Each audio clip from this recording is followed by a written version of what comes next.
आत्मा या पृथ्वी तलावर असा होऊन गेला, माझा तर संसार सुखाचा करीनच, पण तुमच्या सगळ्यांचा संसार सुखाचा करीन असं फक्त माऊली बोलले या पृथ्वी तलावर. बाकी एकाही महात्म्याची अशी हिंमत झाली नाही की सगळ्यांचा संसार सुखाचा करीन. त्यांच्याजवळ तेवढं सामर्थ्य आहे. म्हणून पडता जड भारी दासी आठवावा हरी.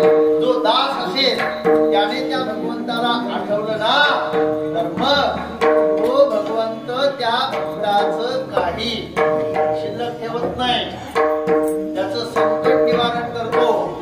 अजून तरी काल बरा आहे. 7,000 वर्षापूर्वीचा काळ आहे, बरोबर. दुर्योधन आणि धर्मराज युधिष्ठिर युद्धामध्ये युधिष्ठिर हरला आणि युद्धामध्ये युधिष्ठिर हरल्यानंतर शेवटी राज्य लावलं, सगळं केलं, शेवटी पत्नी पणावर लावली आणि तिथेही धर्मराज हरला. आणि धर्मराज हरल्यानंतर दुर्योधनाने दुःशासनाला सांगितलं, दुःशासना जा, ज्या ठिकाणी द्रौपदी असेल, जशी असेल तशी भर सभेमध्ये आण. द्रौपदी मनामध्ये म्हणते, काय माझ्यावर ही वेळ आली, काय माझ्यावर ही वेळ आली. ज्या वेळेला दुःशासन गेलाय द्रौपदीकडे, तिच्या निरीला हात घालून ओढत होता, त्यावेळेला भरपटत सभेमध्ये आणलेला आहे. आणि सभेमध्ये आणल्यानंतर तिला असं वाटलं, आता कोण वाचविल या संकटातून. पडता जड भारी दासी आठवावा हरी. आता मला या संकटातून कोण वाचवेल. म्हणून तिचे सिंहासारखे 4-5 पती समोर बसलेले होते. तिने धावा केला भर सभेमध्ये. बरं, तिथं त्या सभेमध्ये अनेक ठिकाणचे राजे रजवाडे होते. आणि कोण कोण होते? रती महारथी होते, भीष्माचार्य, कृपाचार्य, द्रोणाचार्य, हे सगळी मंडळी तिथं होते. धर्मराज, युधिष्ठिर, अर्जुन, भीम, नकुल, सहदेव आणि सगळी चांडाळ चौकडी कौरवांच्याकडची भर सभेमध्ये भरपटत आणलं. त्यावेळेला द्रौपदी म्हणते, आता कोण मला वाचवील. म्हणून पहिल्यांदा तिने आपल्या पतीचा धावा केला, स्वामी स्वामी मला वाचवा. धर्मराजाकडे बघून ज्या वेळेला तिने टाळू फोडला, त्यावेळेला धर्मराजाने खाली मान घातली, पुन्हा डोळे दिली, स्वामी स्वामी बघा, हा दुष्ट माझ्यावर बळजबरी करतोय, माझ्यावर अन्याय करतोय, वाचवा. त्यावेळेला अर्जुनाकडे पाहिलं, अर्जुनाने मान खाली घातली, चौघांनी माना खाली घातल्या. धर्मराज, भीम नाही, अर्जुन, नकुल आणि सहदेव. पण तिथंच एक एरासन घालून बसलेला होता. कोण? भीमदादा. तो उठला, मुठी आवळत होता, काय करू, अंगाचा तिळपापड झालाय, काय करायचं. उठणार तेवढ्यात त्यावेळेला भावाला एवढा मान होता भर सभेमध्ये. धर्मराजाने सांगितलं, भीमा भीमा म्हटल्यानंतर भीम असा मुठी आवळत उठत होता. तेवढ्यात भीमाला आवाज दिल्याबरोबर भीमाचाही नाईलाज झाला आणि त्या भर सभेमध्ये तिथं भीमाने खाली मान घातली. तिला असं वाटलं, जाऊ द्या मुर्द्या, हे आपले 5 पती नाकाम झालेले आहेत. म्हणून ज्यांच्या हाती राजदंड आहे असे भीष्माचार्य, कृपाचार्य तिथं बसलेले आहेत. त्यांना हाक मारली, स्वामी मामनजी मला वाचवा. त्याही वेळेला बघा, सत्ता असली ना, सत्तेच्या बरोबर सगळं समीकरण फिरतं. यांचा काय, भीष्माचार्यांचा काही तिथं उपयोग झाला नाही, द्रोणाचार्यांचा काही उपयोग झाला नाही. कारण सत्तेपुढे माणसं अशी लोलूप बनत जातात. आणि शेवटी तिला असं वाटलं की आता या समोर बसलेल्यांपैकी माझं कुणीही रक्षण करू शकत नाही.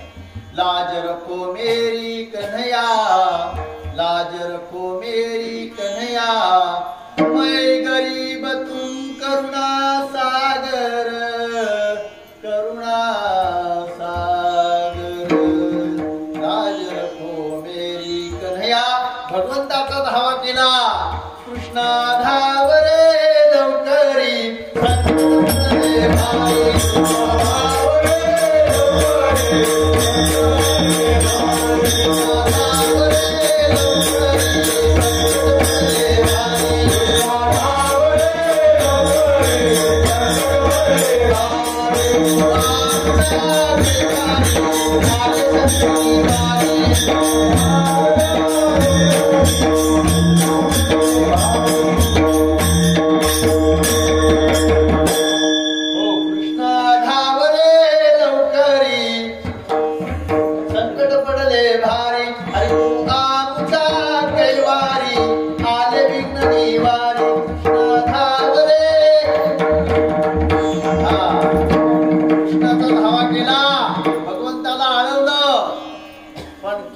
भगवंत येतो आपली काहीतरी पुण्याई असेल, काय आपली काहीतरी पुण्याई असेल, दास्यत्व भावाचा सेवक संबंध असेल तर तो भगवंत आपल्या हाकेला धावून येईल.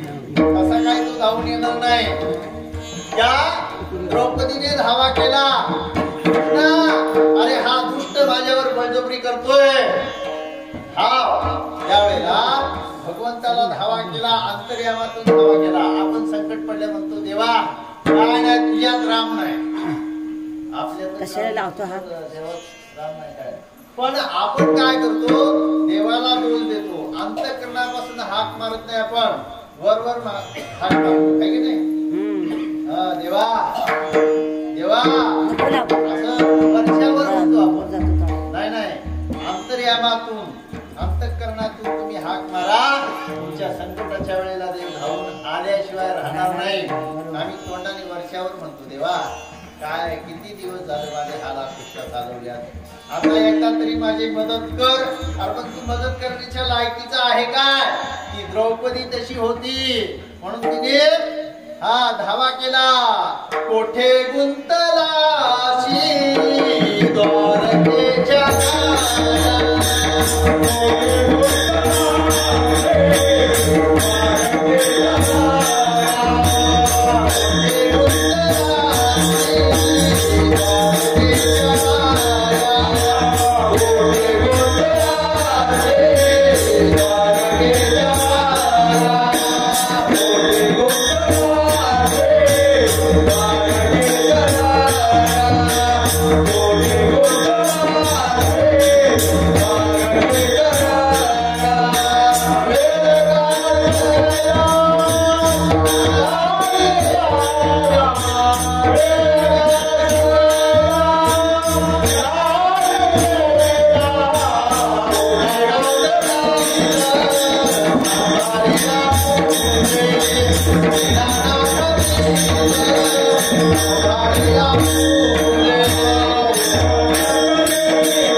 पण तिथं जे 100 कौरव बसले होते त्यांना कळलं नाही. भगवंत अंबर अवतार झाला, वस्त्र अवतार झाला, नारी बीच सारी थी या सारी बीच नारी थी, त्यांना कळलंच नाही.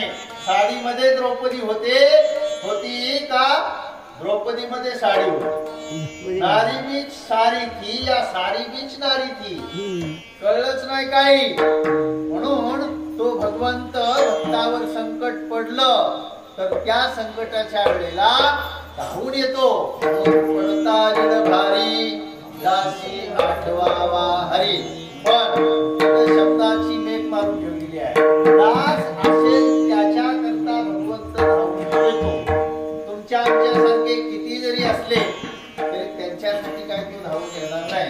आणि आपण म्हणतो काय देवाची भक्ती करून उपयोग आहे, इतक्या दिवस झालं मी करतोय, इतक्या दिवस झालं मी ते करतोय, तरी पण देव मला काय पावत नाही. देव पावत नाही तुझा भाव खरा नाही. एक भाव चित्ती तरी न लगे काही युक्ती. कळो आले जीवे, कळो आले जीवे, मज माझी येची भावे, मज माझी येची भावे, कळो आले जीवे. बघा, एक भाव चित्ती तरी न लगे काही युक्ती. आपला भाव नसतो, म्हणी नाही भाव आणि देवा मला भाव. मी तुम्हाला एक प्रश्न विचारतो, दादू पण आहे आमचा पुढं. माणसा ज्यांनी गीता वाचली असेल ना त्यांना कळेल, ज्ञानेश्वरी वाचली असेल त्यांना कळेल. एकामध्ये माणसामध्ये न नळाचा आहे आणि एकामध्ये न बाणाचा आहे. उच्चारण दोन्हीच सारखंच आहे. फरक काय? दोन्ही शब्दामध्ये फरक आहे. माणसा आ पण न आणि तो पण न, फरक काय? माणूस म्हणजे निश्चय, माणूस म्हणजे माणूस नाही, माणूस उच्चार नाही. बघा ना, मानस, मानसा आणि मानसा दोन्ही. दयाची चौकट मानसी, मी होऊन असे क्षेत्र संन्यासी, तया निजले आहे. चौकट मानसी म्हणजे मन, मानसी मन मना भव, मद भक्तो भव, त्याच्यात मग इथं मानसा म्हणजे मन, दयाची चौकट मानसी, मी होऊन असे क्षेत्र संन्यासी. आणि इकडं माणूस म्हणजे माणूस दोन पायाचा, आणि माणूस म्हणजे माणसा म्हणजे मन. तू म्हण मी हेची तरी, माझी भजनी प्रेम धरी, मग सर्वत्र नमस्कारी मध्ये गाते. आपलं मन असं करतंय का हो? तू म्हण मी हेची तरी, माझा देव मी देवाचा, देव माझा मी देवाचा,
देवा राखे राखे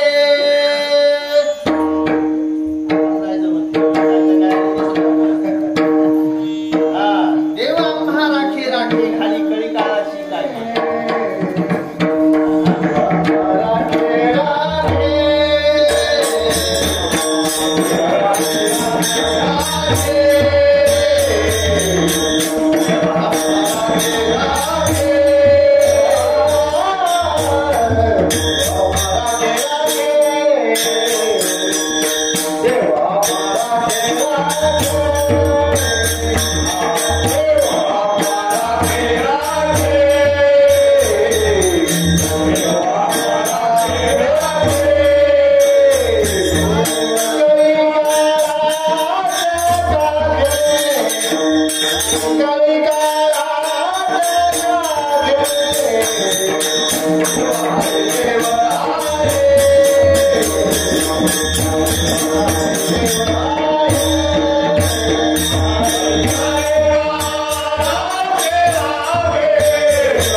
शेवटच्या शरणात देवाचा नाव सांगितलं देव दयाल दयाचा सांभाळ देवा हे गवळ्यांना अथर्व आहे. त्याचं अस्तित्व मान्य केलं ना तर तुम्हाला कुठेही दिसेल. पण आम्ही अस्तित्वच नाकारायला तयार झालोय काही लोक. आता एक समाजामध्ये दोन प्रकारची लोक आहेत आणि तिसरा एक प्रकार आहे तो दोडक्यांचा. एक आहेत नास्तिक आणि एक आहेत आस्तिक. काय लोक म्हणतात देव नाही, काय लोक म्हणतात आपल्यासारखे भजन करणारी पूजन करणारी म्हणतात आहे.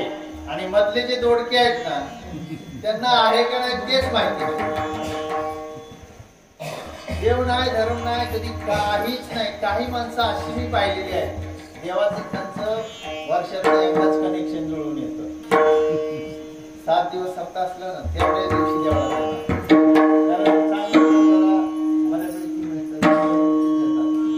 देवाचं त्याचं अजिबात काही सहज सुटत नाही. म्हणून पडता जडधारी दासी आठवावा हरी.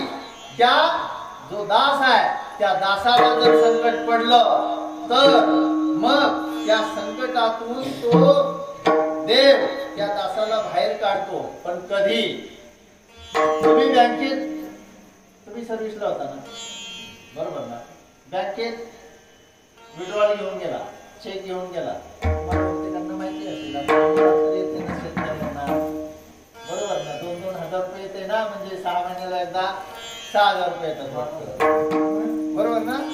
महिन्याला 2,000 येतात, वर्षाला 12, महिन्याला 1000 आणि शासकीय सोयाला घेतात ते 12 असं नाही का, 6-12 ते काय आम्ही व्हाईटवाले ते पण आमच्या भावकी. त्यामुळे आम्हाला त्याचा लाभ नाही. जमीन नाव असू द्या नाही ते काय असू द्या त्याचा लाभ नाही.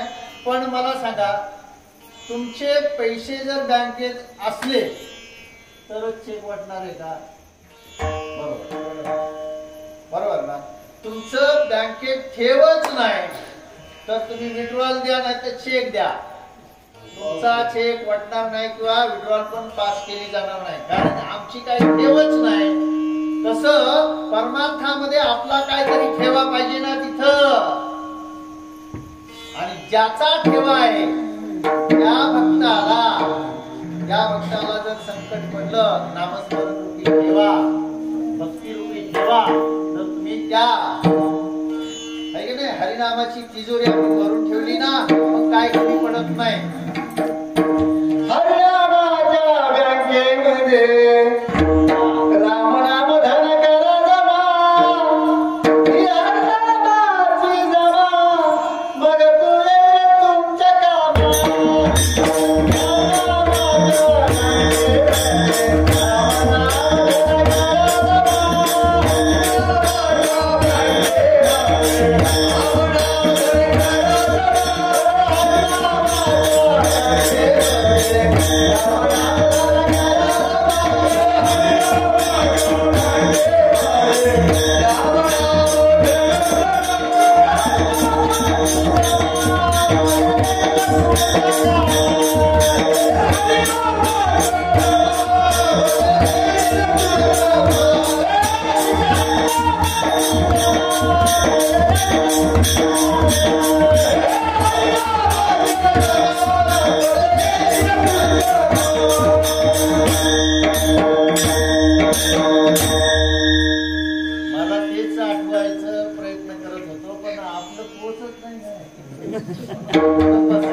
प्रमाण आठवतात पण गायनाचा जरा प्रॉब्लेम आहे हो. नाहीतर काय कीर्तन लागणारच. ते बोलतात कधी कधी सर सगळं ठीक असतंय पण मागं पुढं होते. जशी आपली आवताची बैल असतात ना, एका वेळेस पाऊल टाकत नाहीत मागे पुढं, तसं हे आमचं आहे. एक पाऊल पुढं नाही तर मागं, पण रेटून नाही नेत. तुम्हाला सांगणार कीर्तनच सांगणार, गायला नाही जमलं तरी काय हरकत नाही, पण तुम्ही म्हटलं ना परवानगी घेऊन बोलतोय ह्या अभंगावर सर 2 वाजेपर्यंत कीर्तन करा तरी करणार, पण ते मागची लोक पुढच्या वर्षी येणारच नाही. राम राम म्हणतील सर, राम राम. काय बोलायला कमी नाही, गायला कमी हो, तेवढाच एक वीक पॉइंट आहे. आणि म्हणून इथं लक्षात घ्या, जो दास आहे तुमचे पैसे कधी जमा होतील, राम नामाची बँक तुमची भरलेली असेल तर त्यावेळेला तुम्हाला ते पैसे काढता येतील. म्हणजे ज्या ज्या वेळेला संकट येईल त्या त्या वेळेला तुमच्या पाठीमागे तो भगवंत उभा राहील. म्हणून अभंगाच्या दुसऱ्या चरणात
मारुतीराय नम्रतेने सांगतायत, नम्र झाला भूता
म्हातारे वानर शेणा जाणार होती, पण बलवान होतो काय. आणि आमच्यासारखी जर वानर शेणा त्या पुलावरून गेली असती ना, तर तो पूल कडकड कडकड कडकड मोडला असता. परत अहंकार हे असं कुठं घडतं काय. मी जर असतो ना, मी बाणाचा पूल केला असता तर तो बिलकुल सुद्धा मोडला नसता. परत अहंकाराने बोलतो, दाखवू काय करून, दाखवू काय करून, काय दाखवू काय पूल करून बाणाचा, दाखवशील काय मोडून. मारुतीराय म्हणतायत, अरे तू बाणाचा पूल करशील हे मान्य आहे मला, पण काहीतरी पण केला पाहिजे ना, काहीतरी पण केला पाहिजे ना. मग काय करायचा बोल. अहंकार प्रत्येक ह्याच्यात काय करायचं बोल. म्हणे हे बघ, जर मी बाणाने केलेला पूल जर तू मोडलास उडी मारून,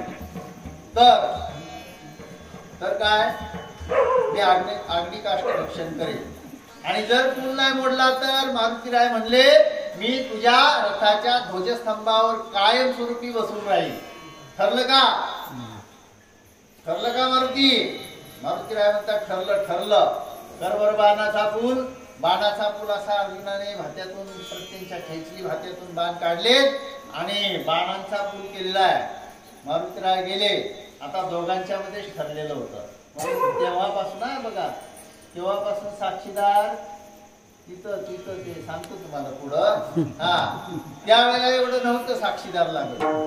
दोघांत ठरलं होतं, दोघांनी आपलं बरोबर चालवलेलं होतं.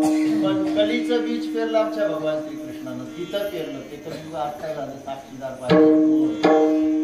कोण केलेला असला तरी आहे का नाही. सकाळची बातमी तुमच्याकडे आली असेल ना, आपल्याला हे धाडस होत नाही. तसं आता मारुतीरायांचे मागे गेले आणि अर्जुनाने पूल केलेला होता, मागे गेले, उंच उडी मारली आणि उडी मारल्या बरोबर कडकड कडकड कडकड तो पूल मोडला. काय रे अर्जुना, आता ह्यांचा अहंकार कवळला. काय रे अर्जुना, चल मोडला का नाही पूल, काय चल मोडला का नाही पूल, पेटव अग्नी. अर्जुनाने लगेच तिथली लाकडं गोळा करायला सुरुवात केली. अग्नी पेटवला. तिथं मी आता ते मगाचे उदाहरण सांगितलं, ते पेपरला उद्या येणार आहे, ते काय वैयक्तिक नाही किंवा काय नाही, पण तिथं आता साक्षी पुरावा आलाच ना. कलीचं बीज तिथं पेरले बघा भगवान श्रीकृष्णांनी. आता हे खरं आहे, पूल मोडला, दोघांचा ठराव झाला होता, तरी पण अर्जुनाने लाकडं गोळा केलेली आहेत आणि अग्नी पेटवलेला आहे. 1 2 3 अशा प्रदक्षिणा घातलेल्या आहेत. तिथं एक टाकी तेकट म्हातारा आला आणि असा बघतो, काय रे, असं कसं, काय रे तू कोण, तू मारुती दिसतोस वाटतं. हो मी मारुती. आणि तू रे, तो म्हणतो मी अर्जुन. हे काय करता. अहो म्हणे, आमचं असं ठरलं होतं की मी जर धनुष्य बाणाचा पूल केला आणि जर या मारुतीने मोडला तर मी अग्नी काष्ट रक्षण करायचं काय. आणि जर पूल नाही मोडला तर मारुतीरायांनी माझ्या रथावर जो ध्वज आहे त्या ध्वजावर ध्वजस्तंभावरी वानरू तो मूर्तिमंत शंकरू मग माझ्या ध्वजस्तंभावर काय बसून राहायचं अशी आम्ही प्रतिज्ञा केलेली होती. मग अरे पण इथं बघा भगवान श्रीकृष्णाने कलीचं बीज पेरलं. अरे पण तुम्ही दोघांनी हे ज्या वेळेला ठरवलं त्यावेळेला तिसरं कुणी होतं का? साक्षीदार कोण होतं का? देवाचा प्रश्न बघा काय म्हणजे साक्षीदार कोण होतं का? आपलं असंच ठरवलं. बघा वकील पॉइंट काढतात ते असेच. इंदिरा गांधींचा खून केलेला माहिती असून सुद्धा त्याला निर्दोष सोडवलं राम जेठमलानी. सरळ सरळ गोळ्या घातलेल्या टीव्हीत दिसतंय तरी निर्दोष सोडलं. निर्दोष. हे कलीचं बीज तिथं भगवंतानी पेरलं. काय रे? अरे अर्जुना तुम्ही दोघांनी हा ठराव केला पण केला त्यावेळेला तिथं कोण होतं का? ते म्हणजे कोण नव्हतं. आम्ही दोघांनी ठरवलं. मग हे कसं वाटला कशावरून? हे खोटं बोलायची सवय लागली ना लोकांना. कशावरून? मी बोललोच नाही. आता बोलतात ना मी कधी बोललो? आपण असले कधी बोलणार नाही.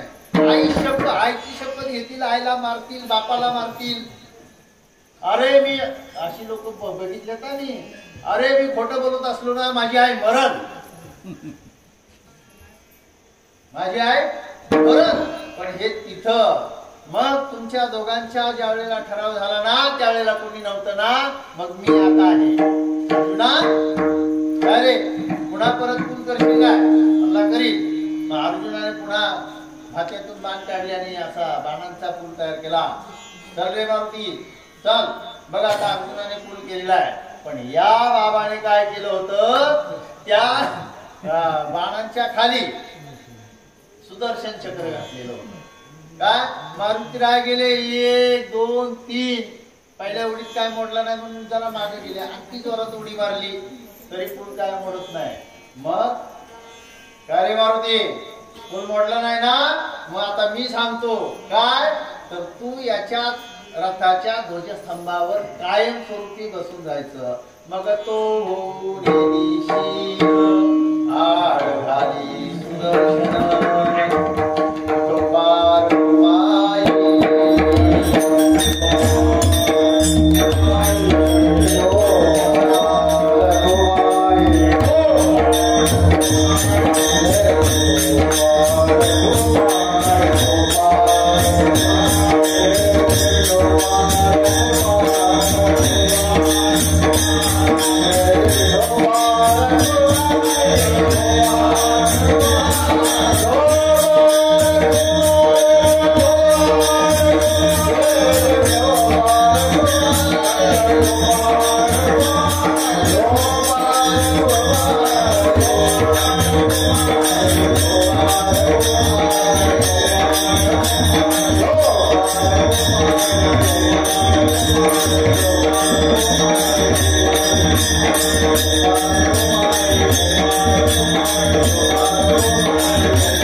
अभिमन्यू हा अर्जुनाचा मुलगा.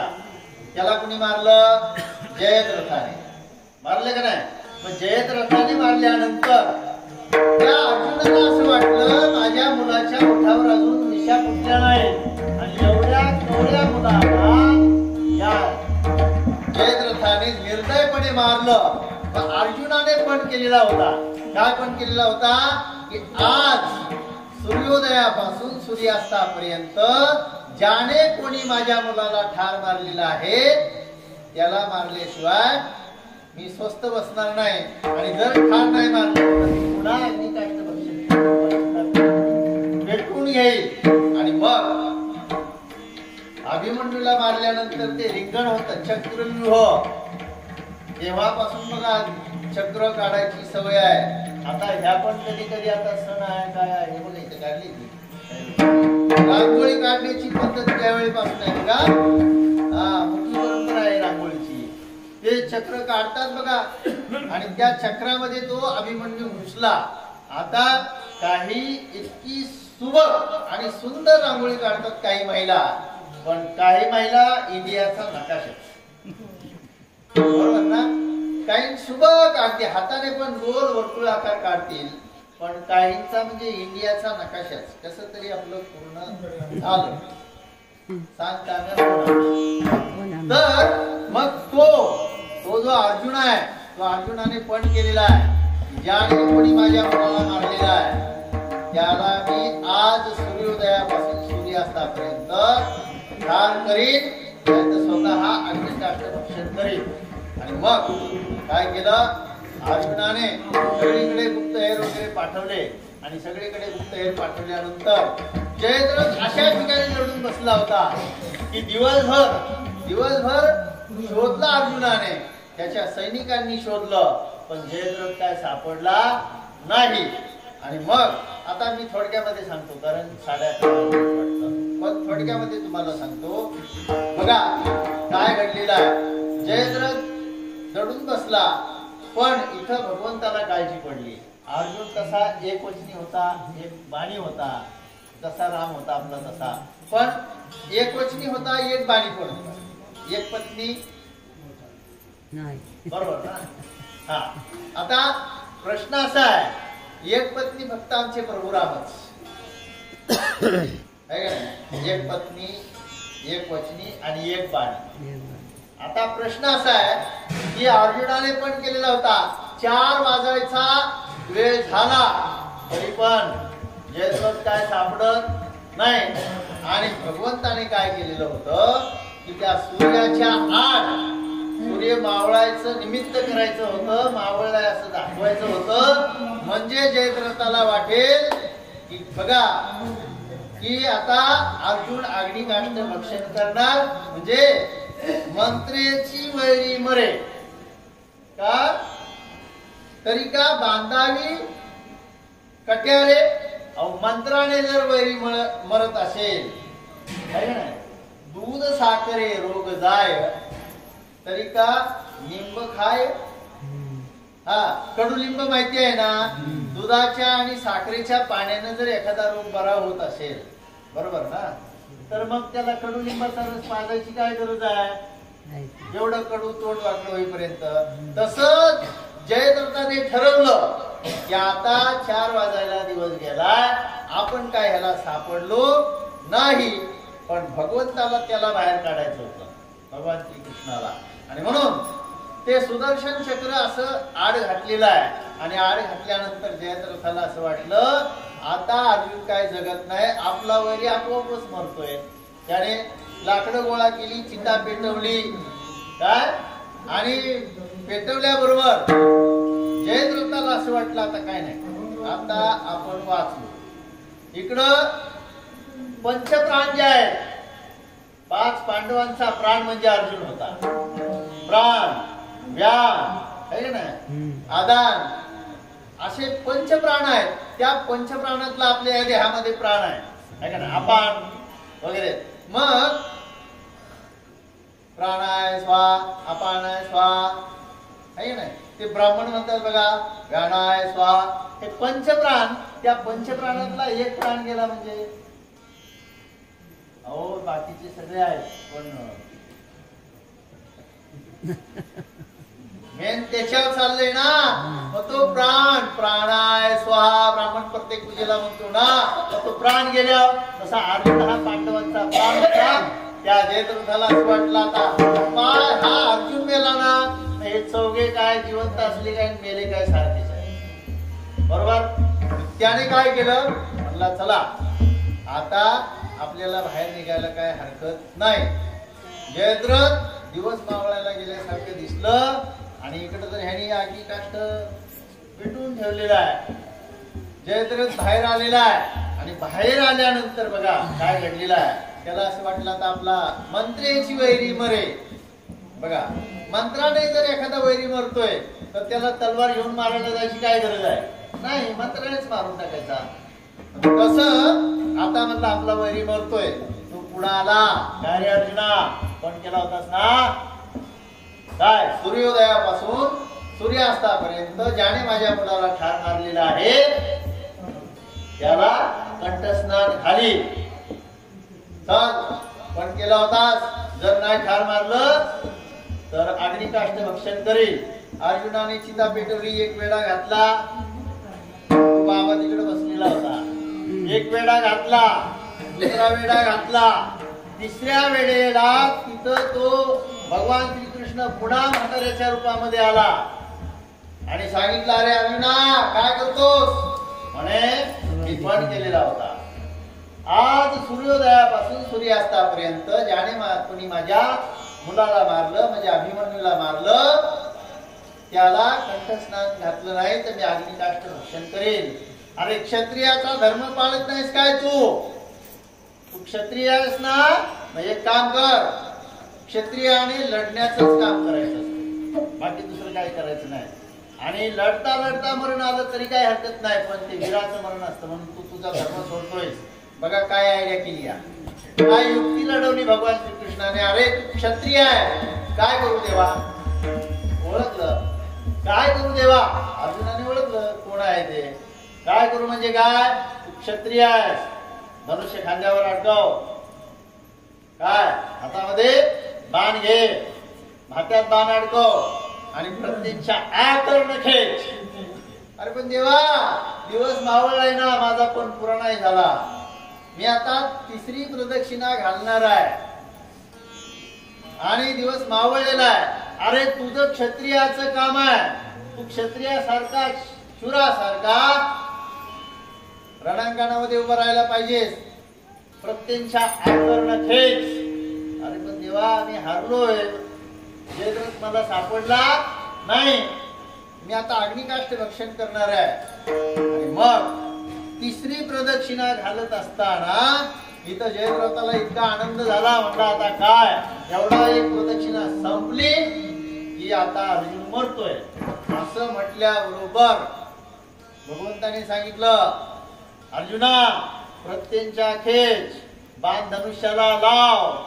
आणि काय रे हा आलाय परत जयद्रथ, काय रे पेटून घेणार होता ना, हे पेटवून. पण गेला होतास ना सूर्योदयापासून सूर्यास्तापर्यंत ज्याने कोणी माझ्या मुलाला मारलेला आहे त्याला मी ठार करीन.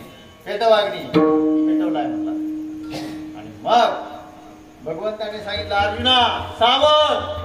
सावध म्हटला आणि तिकडं त्या सूर्याच्या आड घातलेलं सुदर्शन चक्र काढलं आणि सुदर्शन चक्र काढल्यानंतर थोडासा असा सूर्यप्रकाश पडल्याबरोबर भगवंताने सांगितलं, अर्जुना हे बघ हा सूर्य, हा जयद्रथ, उडव ह्याचं मुंडकं. तिथं मुंडकं उडवलं, पण अर्जुन त्या जयद्रथाला असा वर मिळाला होता की त्याने कुणीही जरी त्याचं मुंडकं उडवलं, त्याला कुणी ठार मारलं तरी पण त्या जयद्रथाला असा वर होता की त्याचं मुंडकं उडवल्यानंतर ते जर जमिनीवर पडलं, ज्याने मुंडकं उडवले तो मरणार होता. काय मग देवाला माहिती होतं, मग देवाने काय केलं, अर्जुनाला सांगितलं ह्याचं मुंडकं खाली पडून द्यायचं नाही, ज्याच्या हातात पडेल तो मरणार आहे. काय आणि जर खाली पडलं तर ज्याने मारले तो मरणार आहे. मग आता बघा ना केवढं मोठं संकट आहे. ज्याच्या हातात पडतोय तोही मरतोय आणि ज्याने मारलंय खाली पडलं तर तो मरतोय, पण तो मरत नाही. मग देवाने सांगितलं, हे अर्जुना असं बाणांची अशी शिडी केल्यासारखं कर, एका पाठीमागे एक बाण मार. आणि त्याचं जे मुंडकं उडवलं होतं पहिल्या बाणामध्ये, एक बाण मारलं की मुंडकं असं चेंडू सारखं उडायचं, दुसरा बाण मारलं की असं चेंडू सारखं. त्या जयद्रथचा बाप समुद्राच्या किनारी तपश्चर्या करत बसलेला होता. चेंडू सारखं ते बाणाने मुंडकं उडवत उडवत उडवत उडवत इकडं त्या जयद्रथाच्या बापाच्या हातात पडलं आणि तो बाप मेला. इकडं काय केलं तर त्या अर्जुनाचं रक्षण केलं. बरोबर ना. आणखी किती प्रसंग सांगता येतील. बरोबर ना. भीष्माचार्यांनी प्रतिज्ञा केलेली होती पण त्या भीष्माचार्यांचा पण खरा केला. भीष्म पण केला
नामाच्या पडता जड भारी दासी आडवावा हरी मग तो होऊन देशीन आड घाली सुदर्शन. नामाच्या तिसऱ्या चरणामध्ये सांगतायत नामाच्या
संकट येत नाही.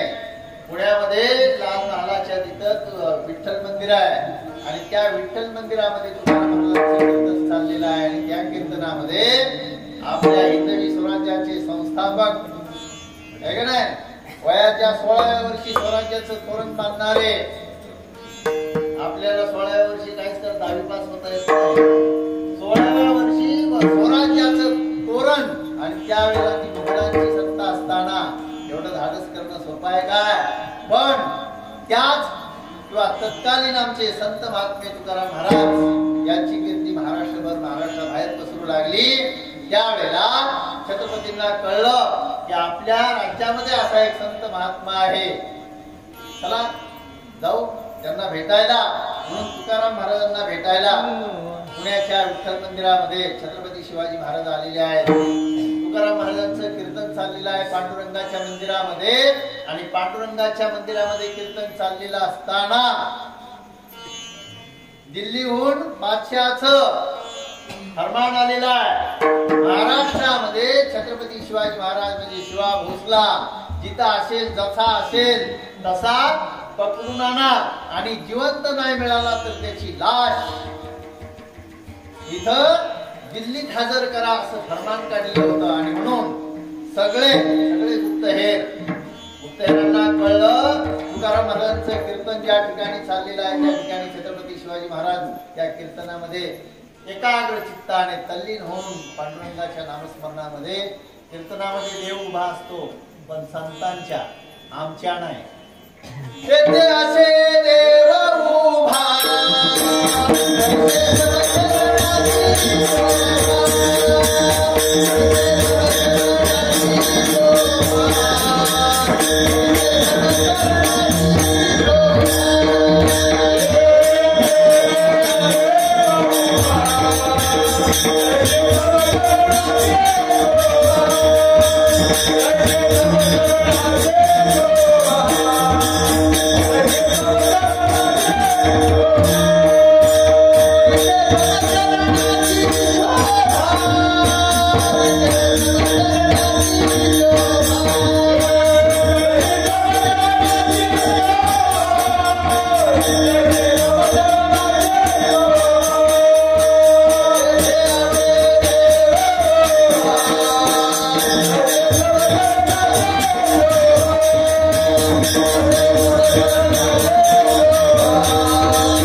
अरे देवा, तुझ्या कीर्तनामध्ये असं जर विघ्न आलं, तुझ्या नाम चिंतनाला गालबट्टा लागेल काय? तुझ्या कीर्तनावर कोणी विश्वास ठेवणार नाही. जर माझ्या राजावर संकट आलं, माझ्या राजाला पकडलं देवा, तुझ्या कीर्तनात इथून पुढे कुणी बसणार नाही, कुणी तुझं नाम चिंतन करणार नाही, भजन करणार नाही, गीत गाणार नाही, अभंग गाणार नाही. तुला लाज असेल तुझ्या नावाची, तुझ्या नावाची, तर माझ्या राजाचं रक्षण कर. पांडुरंग परमात्मा त्या मूर्तीतून प्रकट झाले आणि छत्रपती शिवाजी महाराजांचं रूप धारण केलं. मग हा दरवाजा आहे, या दरवाज्यातून चार छत्रपती बाहेर पडतायत, त्या दरवाज्यातून 4 छत्रपती बाहेर पडतायत, ह्या दरवाज्यातून 2 छत्रपती बाहेर पडतायत. ते बादशाहचे जे सैनिक होते ते बाहेर उभे होते, ते म्हणतायत देखो देखो वो शिवा भोसला भाग रहा है, पकडो पकडो पकडो. म्हणून असे पकडत त्याच्या पाठीमागे धावतायत. तिकडे 2 छत्रपती शिवाजी महाराज, तर त्याच्या मागे 4 सैनिक, इकडे 2 छत्रपती शिवाजी महाराज, तर इकडे 4 सैनिक. आणि छत्रपती शिवाजी महाराज त्यांनाही सांगितलं एक गुप्तहेराने, महाराज सैनिकाने, शत्रूच्या सैनिकांनी मंदिराला वेढा घेतलाय, छत्रपतीच्या मनावर कसलाही परिणाम झाला नाही. एकाग्र भावनेने एकाग्र चित्ताने छत्रपती कीर्तन ऐकण्यात तल्लीन झालेले होते. त्याही वेळेला छत्रपतींच्यावर आलेलं संकट देवाने निवारण केलेलं. म्हणून नामाच्या चिंतने 12 वाटा पडती विघ्ने. त्या कुठे संकट पळून लावी देव सांगता येत नाही, पण त्या भगवंताचं नाम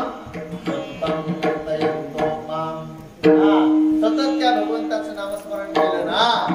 पण कसं करायचं, तर त्यासाठी शेवटच्या तुका प्राण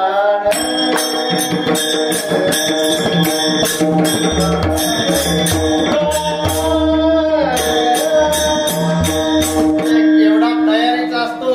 आपला प्राण जरी त्या पांडुरंगाच्या चरणावर समर्पित करण्याची वेळ आली तरी आपल्या प्राणाचीही पर्वा न करणारा भक्त असतो. म्हणून तुका म्हणे प्राण करा देवासी अर्पण. पात्रा म्हणून एक संत होऊन गेल्या, पण त्यांचं पूर्व आयुष्य एवढंच सगळं नाही सांगत, थोडक्यात सांगतो. त्यांचं आयुष्य नाच गाणं बैठका वगैरे करण्यामध्ये गेलेलं होतं, लोकांचं मनोरंजन करण्यामध्ये गेलेलं होतं, आणि त्यांना देवाने एवढा गोड स्वर दिलेला होता. बरोबर हो. आणि आमचे चोखोबाराय त्याच रस्त्यानं चाललेलं होतं, जिथं मैफिल चालली होती, आणि तिथं मैफिल चाललेली होती. चोखोबाराय म्हणजे चोखा महार रस्त्यानं चाललेले होते. कानावर आवाज पडल्याबरोबर खेचले गेले आणि म्हणजे काय गोड आवाज आहे.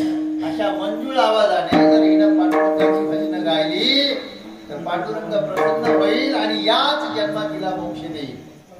काय आणि राहवलं नाही तुकोबारायांना आणि गेले म्हणजे कानपात्रे आणि काय तुला गोड गळा. लोकांचं मनोरंजन करण्यासाठी सगळं आयुष्य खर्च केलं, बैठका गाण्यासाठी, काय करण्यासाठी, तमाशात संपूर्ण आयुष्य खर्च केलं. तिथून पुढं जर तू भगवंताचं नामस्मरण इतक्या प्रेमळ आणि गोड आवाजामध्ये जर केलंस तर तुला मोक्ष मिळेल, तुझ्या जीवनाचं सार्थक होईल, तुझ्या जीवनाचं कल्याण होईल. तिथंच त्या कानोपात्रेच्या मनावर परिणाम झाला आणि चोखोबारायांच्या बरोबर आली.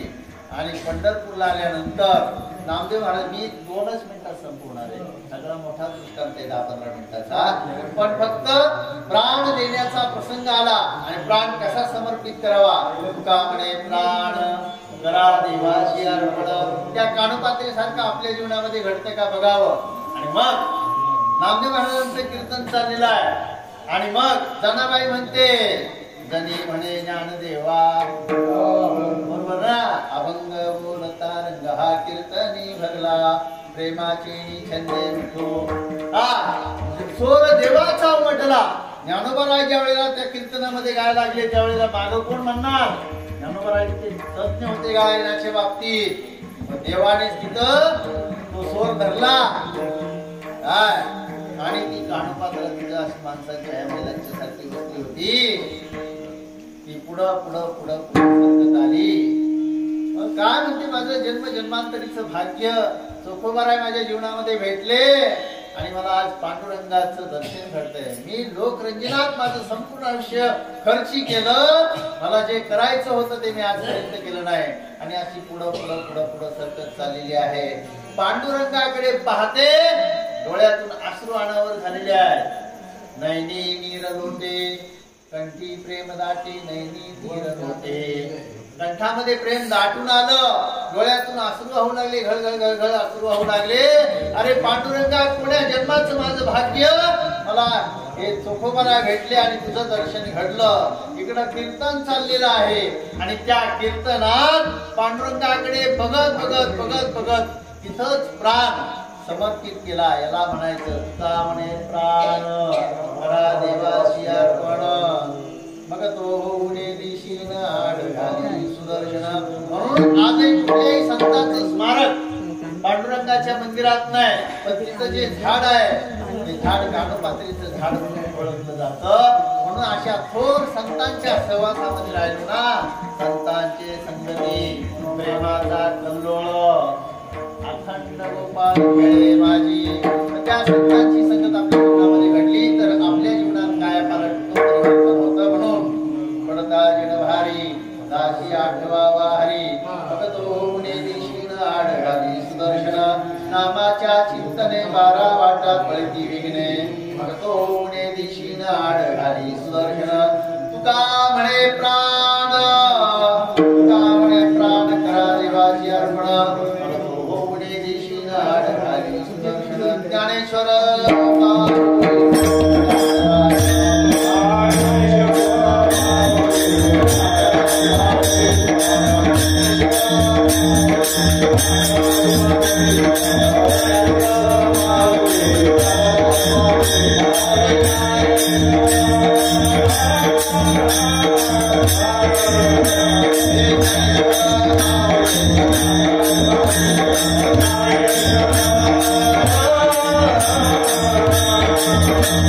Thank you.